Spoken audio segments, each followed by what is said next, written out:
প্রিয় দর্শক, আসসালামু আলাইকুম। আপনারা সবাই কেমন আছেন?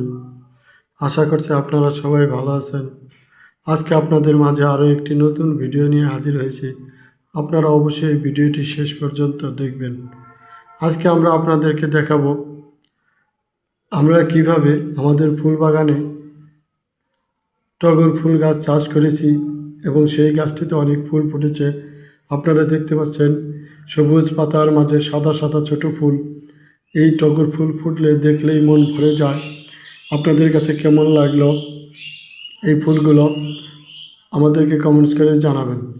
টগর ফুল গাছ চাষ করার জন্য আমরা প্রথমেই যে কাজটি করেছিলাম তা হলো প্রথমেই আমরা মাটিতে একটি গর্ত তৈরি করে তারপর সেই মাটিগুলোকে ভালো করে ঝুরঝুরে করে মাটির সাথে শুকনো পচা গোবর সার মিশিয়ে নিয়েছিলাম। এরপর আমরা সেই গর্তের ভিতরে একটি চারা রোপণ করেছিলাম। তারপর প্রতিদিন সকালে এবং সন্ধ্যায় পানি দিতাম। এখন গাছটি বড় হয়ে গেছে, এখন আর গাছটির তেমন কোনো পরিচর্যা করতে হয় না এবং গাছটি দেখতে পাচ্ছেন অনেক পাতা এবং দেখতে পাচ্ছেন গাছটি কিন্তু সবুজ পাতায় ছোট ছোট পাতায় ভরে গেছে। দেখতে খুবই ভালো লাগছে। তো সবুজ পাতার মাঝে সাদা সাদা ছোট এই টগর ফুল গাছ, টগর ফুল ফুটে থাকায় গাছটির সৌন্দর্য অনেক বেড়ে গেছে। চাইলে কিন্তু আপনারাও আপনাদের বাড়ির আঙিনায়, উঠোনে, বাসার ছাদে, ফুল বাগানে, যে কোনো জায়গায় খুব সহজেই কিন্তু এই টগর ফুল গাছ রোপণ করতে পারেন।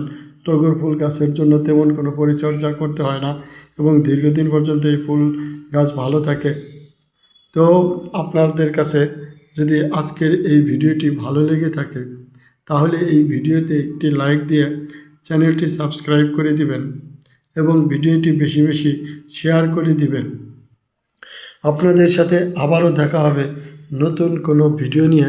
সেই পর্যন্ত আপনারা সবাই ভালো থাকবেন। সবাইকে ধন্যবাদ। আসসালামু আলাইকুম।